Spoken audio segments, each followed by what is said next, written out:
యువత చదువుతో పాటు క్రీడల్లోనూ రాణించి రాష్ట్ర జాతీయ స్థాయిలో కావలికి గుర్తింపు తీసుకురావాలని కావలి శాసనసభ్యులు కావి కృష్ణారెడ్డి పిలుపునిచ్చారు. కావలి పట్టణంలోని ఎస్ఏఏపీ క్రీడా మైదానంలో నిర్వహిస్తున్న కేసీసీ క్రికెట్ టోర్నమెంట్ ను కావలి ఎమ్మెల్యే కృష్ణారెడ్డి ఘనంగా ప్రారంభించారు.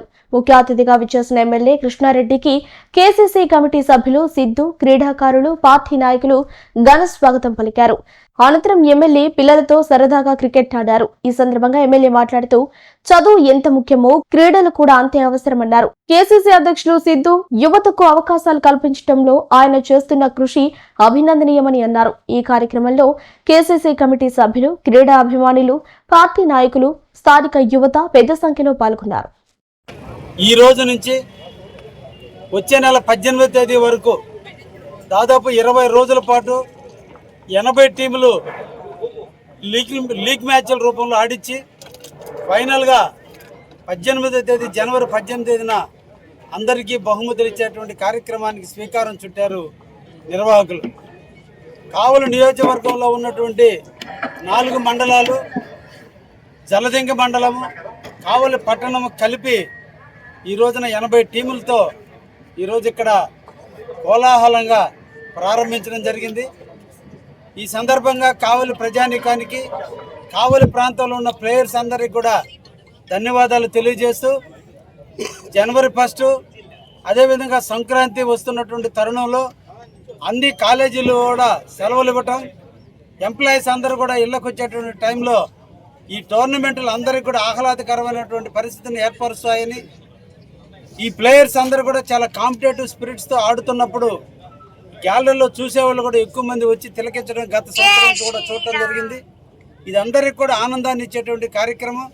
తప్పకుండా కావలి పట్టణంలో ప్రజలందరూ కూడా దీన్ని తిలకించాలని కూడా ఈ సందర్భంగా కోరుకుంటూ ఈ రోజున మన రాష్ట్ర ముఖ్యమంత్రి వర్యులు శ్రీ నారా చంద్రబాబు నాయుడు గారు, అదేవిధంగా రాష్ట్ర కాబోయేటువంటి భవిష్యత్తు నాయకుడైనటువంటి శ్రీ నారా లోకేష్ బాబు గారి ఆలోచనలతో కావలి పట్టణంలో ఉన్నటువంటి స్టేడియాన్ని అభివృద్ధి చేసే దిశగా ఈరోజు అడుగులు వేయడం జరుగుతుంది.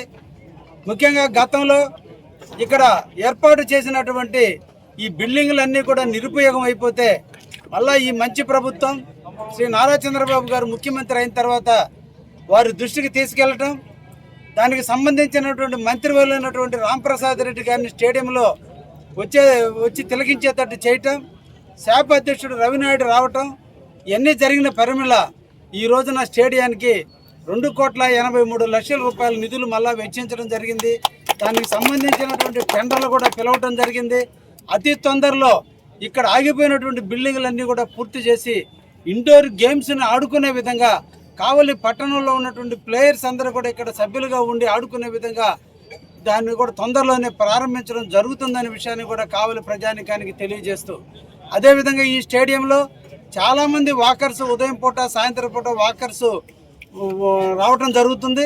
వారికి కూడా రాత్రి పూట కూడా వాక్ చేసుకునేటట్టుగా సోలార్ లైట్లన్నింటినీ కూడా ఈరోజు మంజూరు చేయించున్నాం. జనవరి తర్వాత దాన్ని కూడా ప్రారంభించి అతి తొందరలోనే ఈ స్టేడియం చుట్టూ రాత్రి కానీ ఏవో చీకట్లో కూడా నడుచుకునే దానికి ఇబ్బందులు లేకుండా, అదేవిధంగా నైట్ ప్రాక్టీస్ చేస్తే ప్లేయర్స్కి ఇబ్బంది లేకుండా లైట్లు కూడా వేసే కార్యక్రమం కూడా స్వీకారం చుట్టాం. తప్పకుండా అది కూడా పూర్తి చేస్తామని ఈరోజు మన కావలి పట్టణానికి ఒక మంచి స్టేడియం ఉంది. ఆ స్టేడియం అన్ని అంగులతో తొందరలోనే దాన్ని ప్రారంభించే దిశగా అడుగులు వేస్తుంది. కాబట్టి కావలి ప్రజలు, కావలిలో ఉన్నటువంటి ప్లేయర్స్ అందరూ కూడా ఈ స్టేడియంను సద్వినియోగం చేసుకుని కావలి ఖ్యాతిని ప్రపంచానికి నలుమూలలా విస్తరించే విధంగా మీ ఆటలతో మీరు మంచి ప్రైజులు తెచ్చుకొని కావలి యొక్క కీర్తి పతాకాన్ని ఎగరేయాలని ఈ సందర్భంగా కావలిలో ఉన్నటువంటి ప్లేయర్స్ అందరికి కూడా తెలియజేస్తూ, గెలిచే కొంది వదగటం, గెలిచే కొంది మనిషిలో ఓర్పును పెంచుకుంటూ మీరందరూ కూడా ఎదగాలని, మీకు జన్మించిన తల్లిదండ్రులు, మీ గురు పాఠాలు నేర్పినటువంటి మీ ప్లేయర్గా ఉన్నటువంటి మీ కోచ్లకి మంచి పేరు తెచ్చే విధంగా మీరందరూ కూడా ముందుకు రావాలని సందర్భంగా ప్లేయర్స్ అందరికీ కూడా ధన్యవాదాలు తెలియజేస్తున్నారు.